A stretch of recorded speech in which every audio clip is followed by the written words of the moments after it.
Abram em Gênesis capítulo 6, vamos ler o versículo 5 ao versículo 8, meus irmãos. Gênesis capítulo 6, versículos 5 ao 8. Nós estamos, nesta noite, na penúltima das mensagens desta série longa que nós fizemos na igreja sobre as doutrinas da graça de Deus. Estamos tratando da última dessas doutrinas, chamada depravação total. Geralmente essa doutrina vem em primeiro lugar nos compêndios de teologia, mas aqui nesta série eu decidi por colocá-la por último lugar. E essa doutrina da depravação total, ela aponta para a completa corrupção do gênero humano, dos homens. Significa então dizer que toda a humanidade, todas as pessoas, todos os seres humanos estão inclinados ao pecado porque têm uma natureza caída.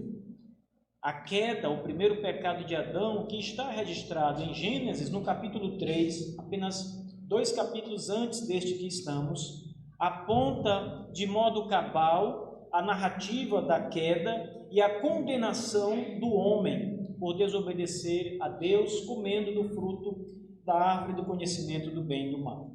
Então nós vamos agora caminhar um pouco mais no livro de Gênesis, agora no capítulo 6, e observar que desde aquele fatídico dia em que Adão e Eva desobedeceram ao Senhor, o homem passou a ser um pecador por natureza. Ele passou então a desejar ardentemente, cada vez mais, as coisas que são contrárias a Deus. Ele passou a ter uma inclinação cada vez maior ao pecado e passou a desobedecer a Deus em todas as coisas. Gênesis 6 dá um testemunho disso. Do capítulo 3 ao capítulo 6, nesses 3 capítulos que os separam, nós temos aqui um decorrer de tempo muito longo. Apesar de serem apenas 3 capítulos de diferença, mas nós temos aqui uma diferença temporal muito grande. O capítulo 3 nós temos apenas o primeiro casal, Adão e Eva, e o jardim do Éden para eles. No capítulo 6 nós temos um planeta Terra completamente povoado, pelo menos onde estavam os homens, havia já uma alta densidade demográfica, um grande número de pessoas. A história já estava muito acelerada aqui no capítulo 6. Muitos anos, séculos já haviam se passado, de modo que da queda até o acontecimento do capítulo 6, que nós vamos lê-lo daqui a pouco, nós temos um período de tempo muito grande, aonde gerações e gerações de pessoas se sucederam, aonde o planeta foi aumentando a sua densidade demográfica, aumentando o número de pessoas, de habitantes. As pessoas foram se espalhando pela terra. E aqui, meus irmãos, é importante também destacar que há uma possibilidade muito grande de que o planeta Terra, nesta época, no capítulo 6, ainda fosse um grande continente, ou seja, aquilo que a ciência chama de Pangeia, que é o continente completo, né? Uma só terra, uma terra toda. Não havia a separação dos continentes. A América do Sul não estava separada da África, por exemplo.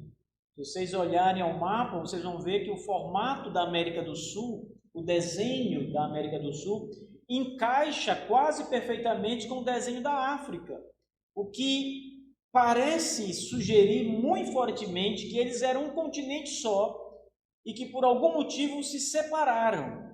Houve alguma coisa que fez com que os continentes se separassem. Mas não somente a América do Sul e a África. Nós podemos ver esse recorte nos outros continentes, nas outras partes do planeta. O que parece ser, e no capítulo 6 estamos diante disso, que a Terra tinha um só continente. Mais adiante, vocês vão ver que o próprio texto bíblico vai falar sobre um evento antes da separação da Terra.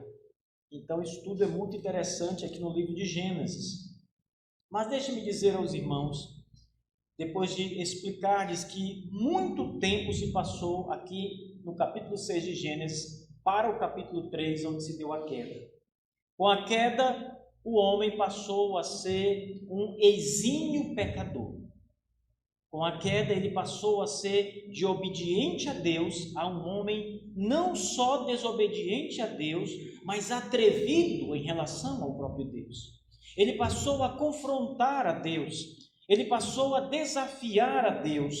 Não mais havia temor no coração do homem, porque o pecado fez isso com ele. O pecado cegou seus olhos, cegou o seu entendimento. O pecado abalou a estrutura, as faculdades humanas, de um modo que aquele homem que era obediente e dócil, como era Adão antes da queda, passou a ser inimigo de Deus.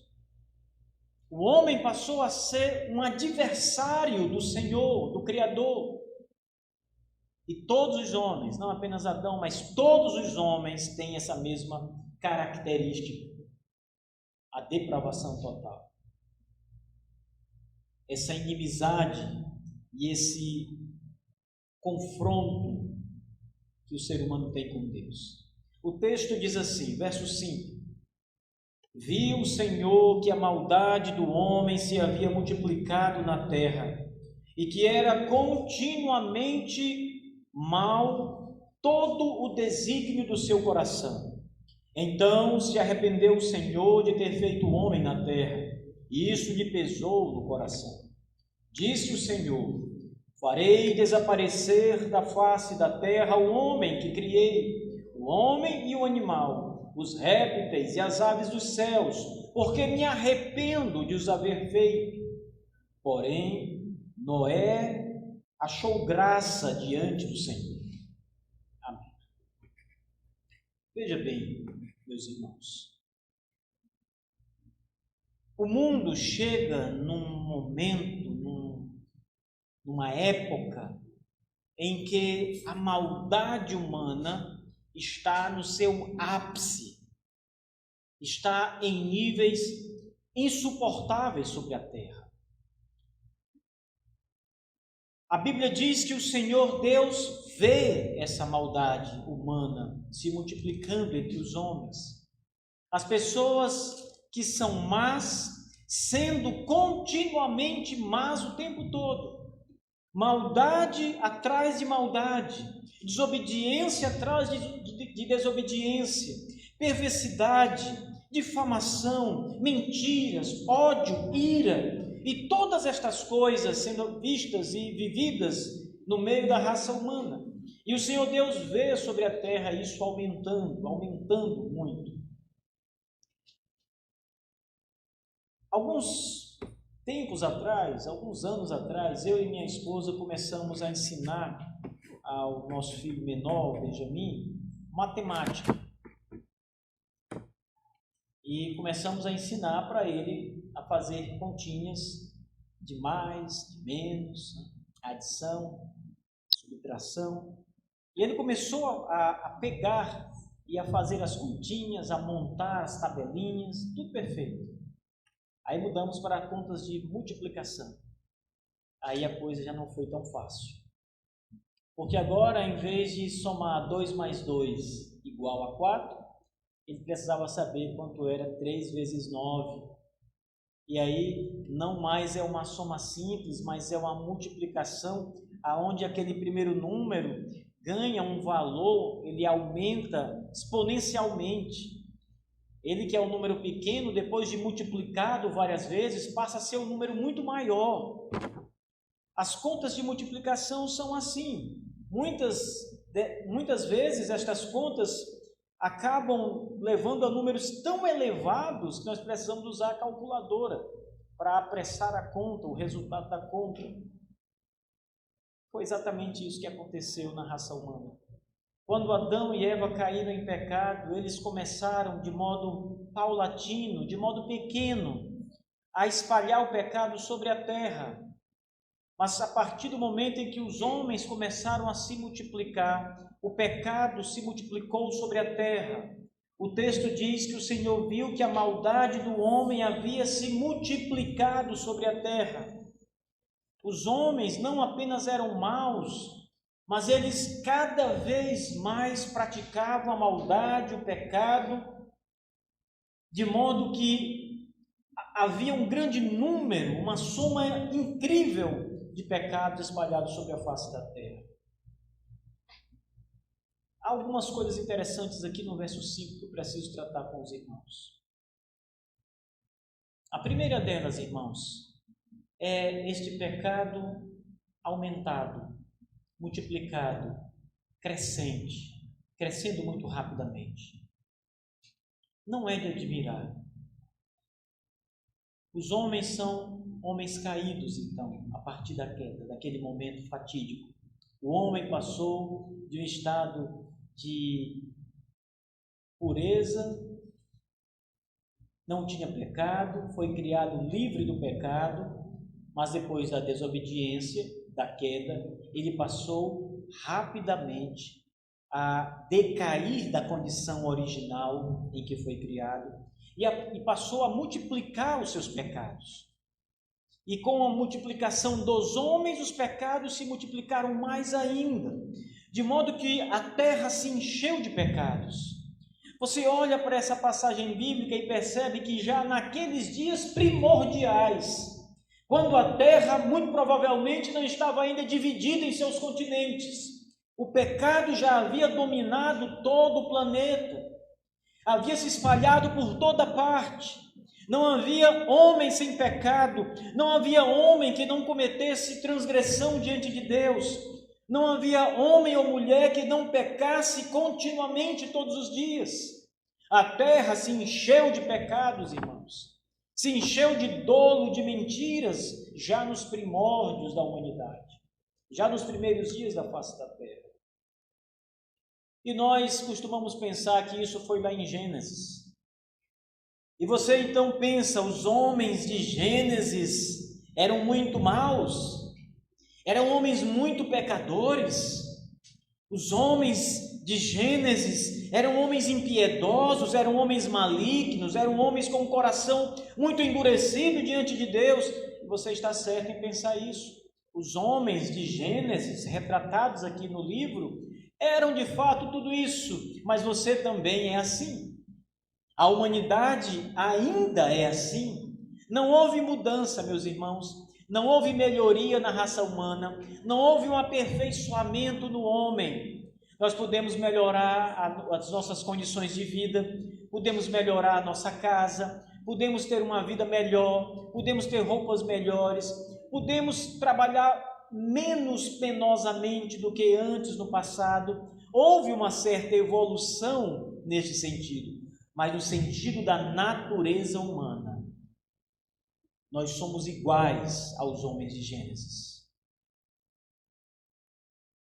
Não há diferença aqui. O nosso coração e o coração de todos os homens é tão voltado para o pecado como foi o coração dos nossos pais, Adão e Eva, como foi o coração desses homens em Gênesis 6.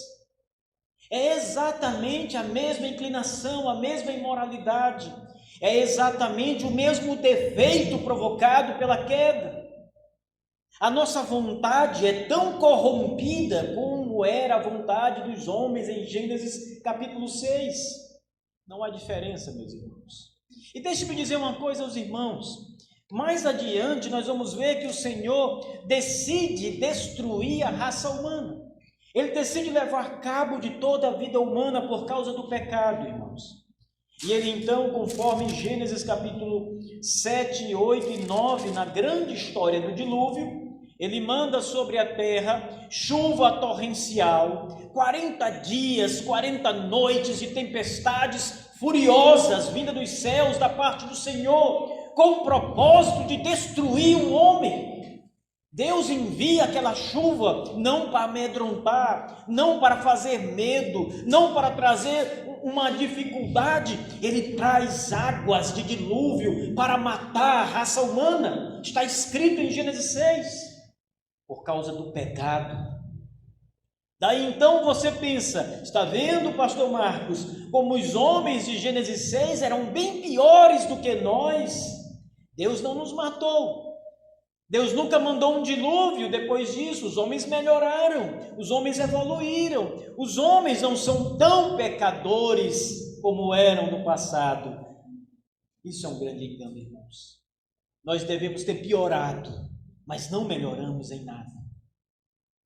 O fato de estarmos vivos é simplesmente porque Deus manteve sua palavra, o qual disse o Senhor: não mais enviarei águas de dilúvio para pôr fim ao homem, a sua vida. Foi a promessa de Deus. É a promessa de Deus que tem sustentado nós pecadores. É a promessa de Deus que impede que o mundo seja destruído uma vez mais. Não é porque melhoramos, não é porque não somos pecadores, como Gênesis 6, não é porque somos melhores, porque não somos, irmãos.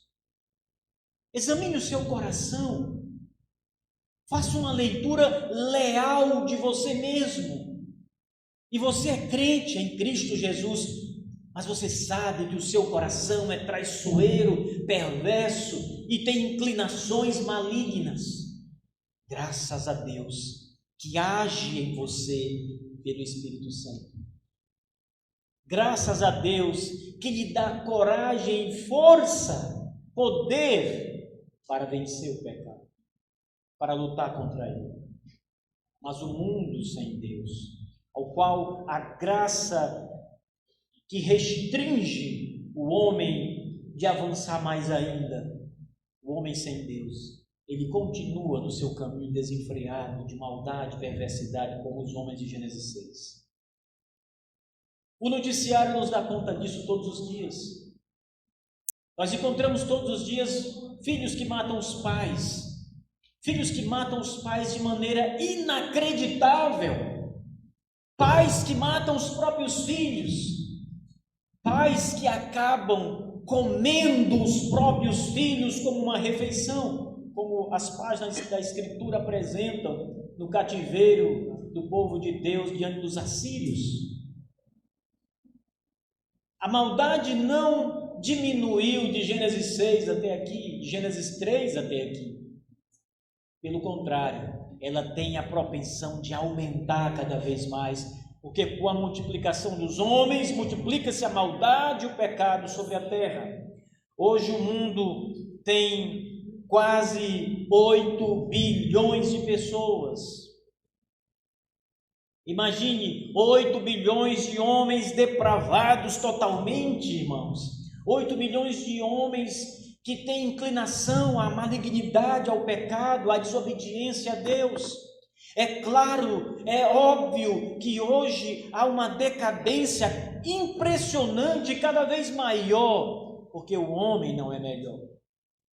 Toda aquela história de muitos filósofos, de que há uma melhoria na raça humana, de que a educação pode transformar o homem, melhorando o homem, que o homem é uma folha em branco e apenas precisa escrever-se nessa folha o bem, coisas boas, e o mal irá acabar. Todas essas coisas são falsas, são mentirosas, afrontam o Criador que disse que o homem está amaldiçoado por causa do pecado. Tudo isso é falso.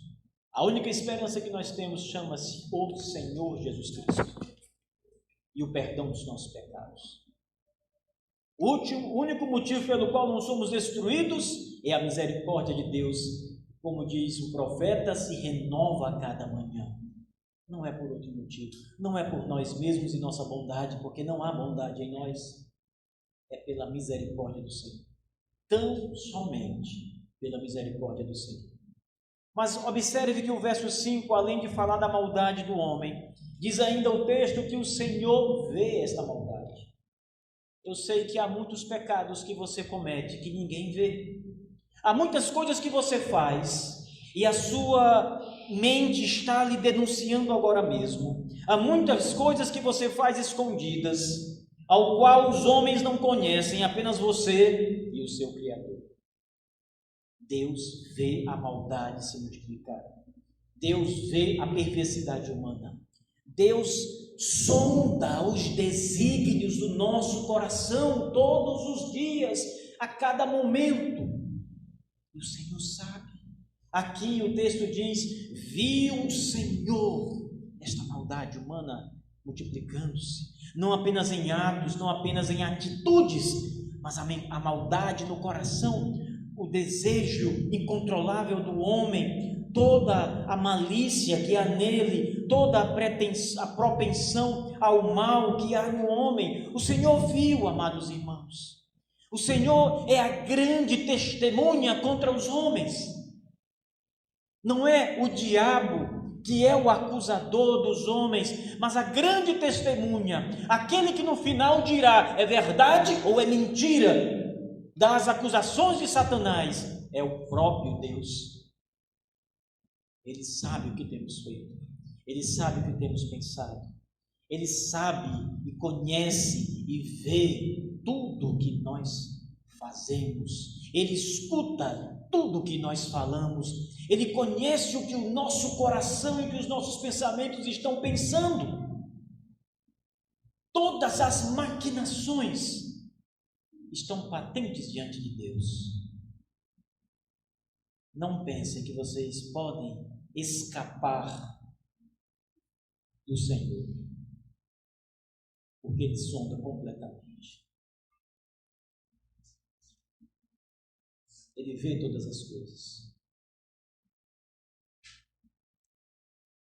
O que fazer? O Senhor agora sabe o que vocês têm feito. Eu não sei. Eu não sei o que meus filhos fazem, absolutamente. Algumas coisas eu sei, mas não sei de todas as coisas que eles fazem. Não sei o que eles pensam. Eu não consigo entrar na cabeça deles e entender isso. Não sei o que eles fazem fora da minha vista, mas Deus sabe todas as coisas. Crianças, vocês menores, vocês aí, Deus conhece o que vocês têm feito. Deus sabe o que o coração de vocês tem desejado e pensado. Deus conhece perfeitamente tudo o que vocês têm aprontado. Aquilo que os seus pais não conseguem ver, Deus vê. Tome esse papel dele aí, por favor. Todas as coisas estão patentes, claramente diante dos olhos do Senhor. Ele vê tudo. Tudo. Aquilo que nós fazemos, a Bíblia diz, no escondido do nosso quarto, isto é, aquilo que ninguém vê porque está nas quatro paredes da nossa casa, no nosso recanto mais íntimo, Deus está vendo. Não há nada, nenhum segredo diante de Deus. Lemos agora há pouco Lucas, o evangelista, dizendo, narrando o texto, onde diz que todas as coisas escondidas hão de ser reveladas, estão patentes diante dos olhos do Senhor dos céus e da terra. Todas as coisas, diz o texto. Portanto, meus irmãos, como diz o nosso texto, o Senhor vê a nossa maldade. Ele não vê apenas os atos, mas as intenções Ele também as conhece. Ele vê toda a maldade do homem. Viu o Senhor que a maldade do homem havia se multiplicado, aumentado na terra, e que era continuamente mau o desígnio do seu coração. Há uma outra questão aqui. Veja, a palavra desígnio, ela significa, em outras palavras, desejo. Aquilo que o homem projeta, aquilo que ele quer fazer, aquilo que ele almeja alcançar, conquistar, construir.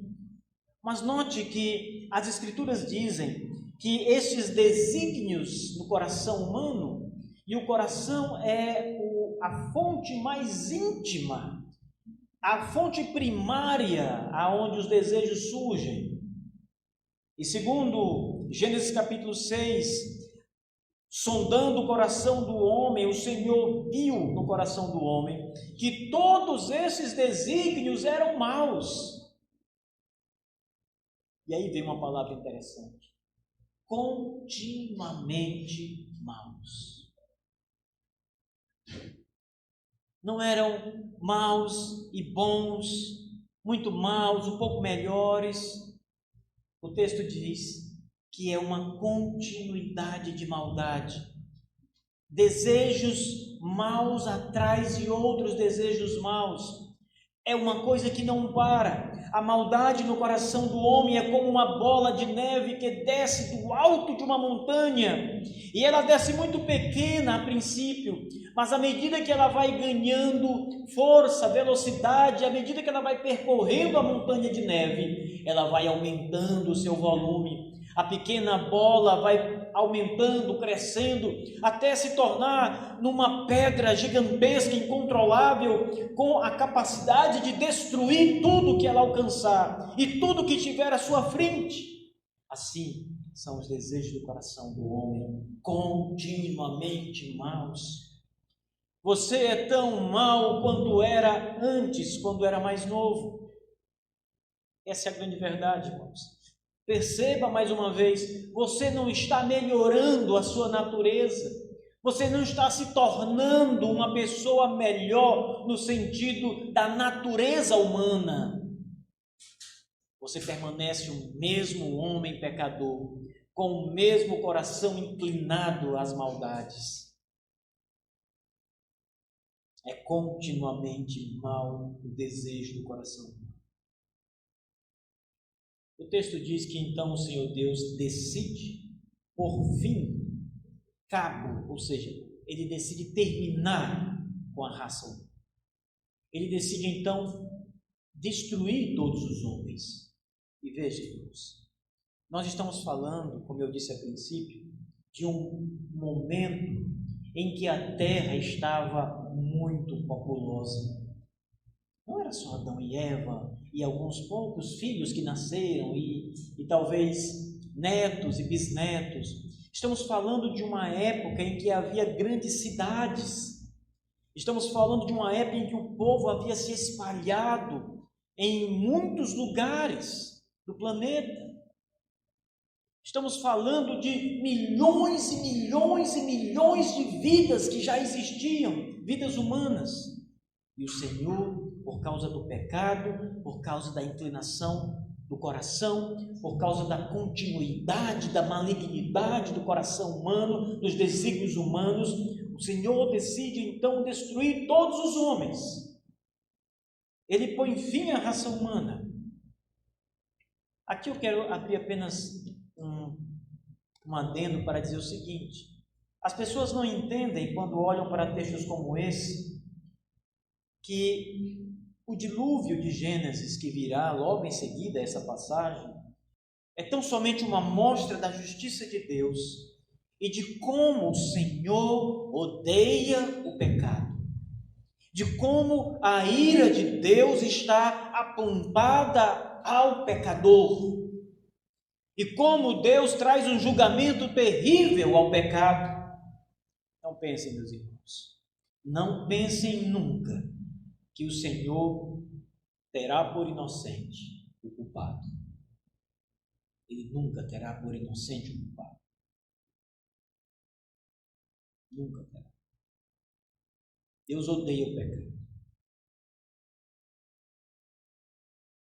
Ele destruiu o mundo por causa do pecado. E destruirá uma outra vez, na chamada restauração ou purificação do planeta. Ele destruiu todos os homens uma vez, Gênesis 6, 7, 8 e 9, toda essa sequência, por causa do pecado. E ele destruirá eternamente, na punição eterna, todos os homens que não se arrependeram e permaneceram nos seus pecados.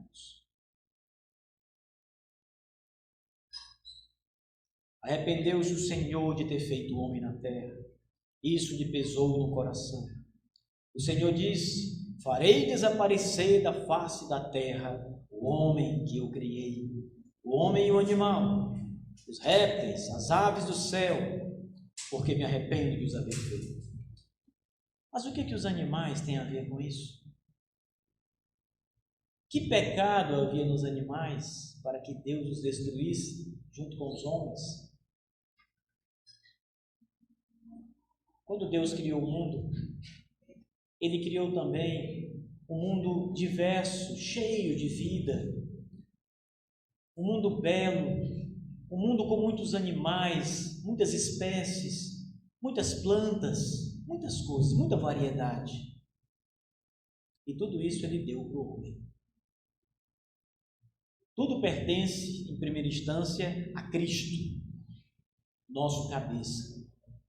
Mas, na segunda instância, tudo foi feito para usufruto do ser humano, para que o homem reinasse sobre a criação. E como disse Matthew Henry, um pastor do século XVII, o Senhor destruiu os animais porque eles foram dados para o homem e para que, por causa do homem, eles foram destruídos da face da terra. Todas as coisas do homem, o homem e todas as coisas do homem, para o homem, foram destruídas no dilúvio, por causa do pecado do homem, por causa da sua corrupção natural.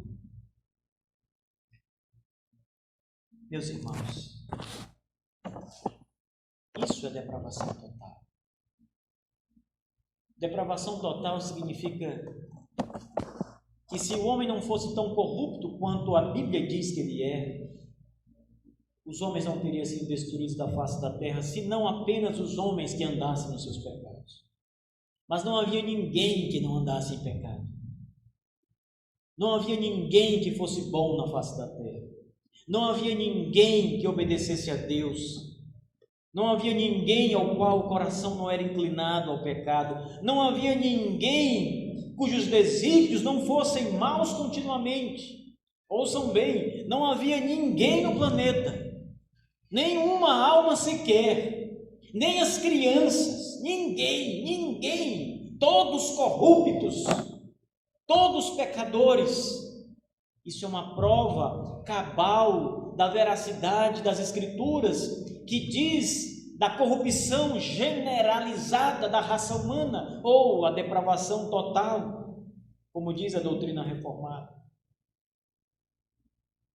O que fazer diante de um cenário tão catastrófico quanto esse?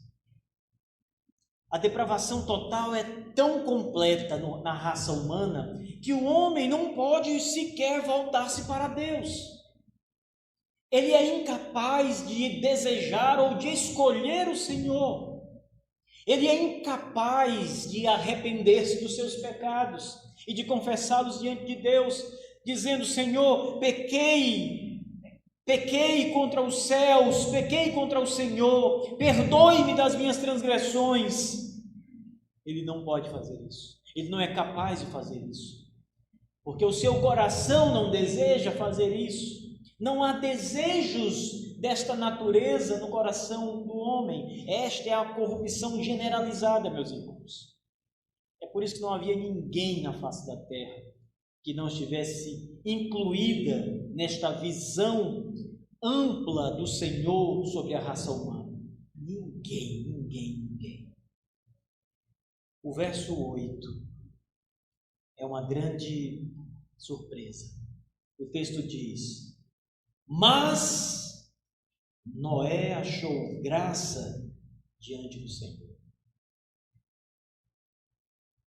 Isso quer dizer que Noé estava livre da sua depravação natural. Isto significa dizer que Noé não era um pecador como os demais homens. Significa então que Noé era uma exceção entre os homens de Gênesis 6. Significa que Noé não tinha uma propensão para o pecado. Significa que Noé não tinha inclinação para o pecado. Significa que Noé era um homem perfeito? Absolutamente não. Noé era tão pecador quanto os outros. Era tão corrupto quanto os outros. Era tão inclinado ao pecado quanto todos os outros homens. Quando ele sai da arca, depois de receber a graça de Deus, de ser o único homem com a sua casa a escapar de toda a raça humana, só Noé e sua família foram poupados. A primeira coisa que ele faz é se embriagar. Que maneira de agradecer a Deus, não é? Deus mata todo mundo e diz: eu vou poupar só você e a sua família. E como Noé agradece? Enchendo a cara,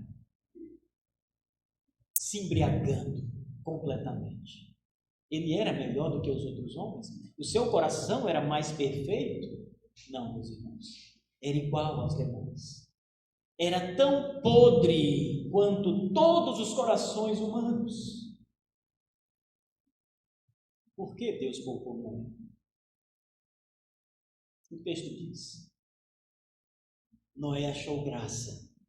Isto é, Noé foi agraciado por Deus.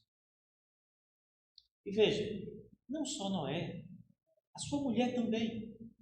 Não é estranho que, se porventura achássemos o único homem fiel sobre a face da terra, porventura até a sua esposa também fosse fiel. Já é incrível que houvesse um homem assim, mas agora 2 homens, ou seja, Noé e sua esposa. Mas se isso não fosse suficiente, ainda havia os filhos de Noé que também foram poupados. Significa então dizer que não apenas Noé e sua esposa eram exceção à depravação total, mas também os seus filhos não eram depravados, porque também foram poupados. Se não fosse suficiente, suas esposas também foram poupadas, as noras de Noé também foram poupadas. Mas o fato é que eles também, juntos, eram tão pecadores quanto todos os outros homens. O diferencial, amada igreja, aqui está na graça maravilhosa de Deus. O Senhor escolheu aquela família, Noé e a sua casa, Noé como cabeça daquela família, Noé e a sua casa, para, a partir deles, dar continuidade à raça humana, punir toda a raça humana, com exceção daquela família, e recomeçar o mundo com Noé e a sua casa. É graça de Deus. Ninguém escapa da depravação total senão pela graça de Deus. Ninguém é capaz de dar um passo em direção a Deus se Deus graciosamente não for primeiro até Ele, buscá-lo, limpá-lo, operar nele fé, perdão de pecados. Nenhum homem por si mesmo deseja e caminha em direção a Deus. É preciso que Deus primeiro vá e faça toda uma obra, limpe todas as arestas da sua vida, perdoe seus pecados, lhe dê um novo entendimento, lhe transforme. Se isso não acontecer, amados irmãos, nada pode ser feito ao pecador. Ele mesmo não pode fazer nada por si. Você não pode fazer nada por você mesmo. Só Deus pode fazer algo por você. Só o Senhor. Nós não podemos fazer nada pelos pecadores que estão aí fora, a não ser pregar-lhes o evangelho da graça. Mas a única pessoa que é capaz de penetrar no íntimo do coração deles, mudar-lhes o desejo, perdoar os pecados, inclinar o seu coração para o próprio Deus, é o Senhor soberano, o Criador dos céus e da terra. E se o Criador não se mover em direção ao homem, limpando e salvando-o da sua própria degradação e depravação total, esse homem está perdido. Porque não poderá vir a Deus nunca. Os desígnios do seu coração são maus continuamente. Se o Senhor olhasse hoje para o céu, e Ele faz isso cotidianamente, mas se tivéssemos uma narrativa atualizada de Gênesis 6, o Senhor diria a mesma coisa. Os desejos do coração do homem no ano de 2021 são maus continuamente, como eram os dos homens primitivos de Gênesis 6. Irmãos, É preciso graça de Deus, é preciso favor divino, misericórdia para escaparmos de nós mesmos e da nossa total decadência espiritual. É preciso que o Senhor do alto dos céus se compadeça de nós e nos ajude, nos purifique de nossos pecados, para termos qualquer virtude em relação a Ele. Se o Senhor não se mover em nossa direção para perdoar os nossos pecados, irmãos, a nossa ruína está certa. Não temos como nos livrarmos do nosso coração enganoso, caído e perverso. Não temos. É assim que somos. É preciso que Deus venha e faça uma obra de purificação sobre nós. Isso deve fazer com que você levante seus olhos para os céus. Você que foi alvo da graça de Deus como Noé, você levante seus olhos para os céus, agradeça a Deus pela sua grande misericórdia, pela graça que te foi concedida imerecidamente. Lembre, você não merece receber o perdão dos seus pecados, você não merece qualquer graça da parte de Deus. Quando Ele concede graça, Ele está demonstrando o quanto nos ama, o quanto Ele se compadece de nós, não porque mereçamos, mas porque o Senhor é bom, porque o Senhor tem virtudes que nós não temos, porque o Senhor é o Deus de toda a graça e de toda a bondade. O Senhor é benigno, diz as Escrituras Sagradas, e é Ele quem opera assim sobre nós, irmãos. Você é um crente em Cristo? Louve a Deus, porque Ele libertou você do seu coração. Louve a Deus, porque Ele quebrou as correntes de Satanás que te aprisionavam aos seus pecados. O diabo era o grande guia da sua vida e Deus impediu isso, mudou essa realidade. Você agora é pastoreado pelo supremo pastor das ovelhas, como diz a carta aos Hebreus, o Senhor Jesus Cristo, o Rei da Glória. Ele conduz sua vida, Ele reina sobre você, Ele tem você nas mãos, Ele poupa a tua vida, Ele te livra do mal, Ele te dá fé contínua, Ele te ajuda a resistir às tentações, Ele te salva no dia da angústia e da calamidade. Ele, o Senhor, é bom e cuida de nós, meus irmãos. A graça nos foi dada, o Senhor foi gracioso como foi nos dias antigos, como foi com Noé e com toda a sua casa. Nós, à semelhança de Noé, achamos graça diante do Senhor. Ele foi gracioso conosco, apesar de não merecermos esta graça e esse favor. Isto se chama bondade. Bondade no sentido mais pleno da palavra, o que Deus fez conosco. Nos salvar, meus irmãos, e ser gracioso conosco, não é apenas algo que consiste no contexto das palavras. É muito fácil eu dizer o seguinte: Deus foi gracioso com você e perdoou você, e agora você é um crente salvo. Não foi só isso. Isso são palavras. Houve atos envolvidos da parte de Deus. Para que a graça dele se manifestasse, foi preciso que o seu Filho amado fosse cravado no madeiro do Calvário. Foi preciso que o sangue do Redentor jorrasse da cruz, do monte do Gólgota por você. Graça não é só uma palavra, graça é atitude, é ação divina, é doação da parte de Deus. Graça é Jesus, o seu Filho, foi entregue por vossos pecados. Graça significa Deus amou o mundo de tal maneira que enviou o seu Filho amado para que todo aquele que nele crê não pereça, mas tenha a vida eterna. Graça significa morte na cruz. Perdão dos pecados significa sangue derramado. Graça significa substituição. Alguém substituiu você. Alguém pagou o preço dos seus pecados, alguém morreu no seu lugar, e foi Cristo quem morreu no nosso lugar. Foi o Filho amado de Deus quem morreu em nosso lugar. Quando o Senhor Jesus foi batizado por João Batista, ouviu-se uma voz do céu que dizia: este é o meu Filho amado. O Pai amava e ama o seu Filho. Este é o meu Filho amado. É nele que eu tenho prazer, diz o Senhor Deus. E Ele toma este Filho que Ele ama e que Ele tem prazer e entrega nas mãos dos pecadores para ser morto na cruz, para que tenhamos graça e sejamos salvos de nós mesmos e do nosso coração caído, da nossa própria depravação, aquilo que nós próprios cavamos para nós mesmos. Graça, irmãos, é Jesus Cristo.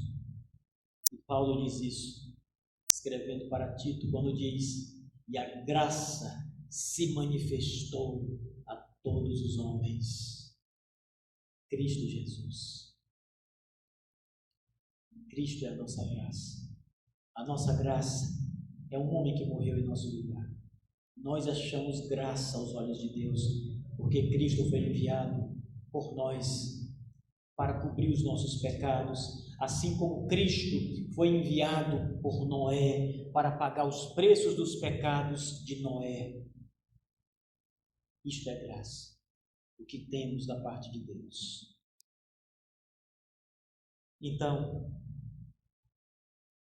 sabendo disso, amados irmãos, volte-se com o seu coração para Deus e agradeça a sua bondade. Agradeça por enviar o seu Filho para morrer em seu lugar e te dar graça, e te libertar de você, te libertar de Satanás, te libertar do mundo. Agradeça.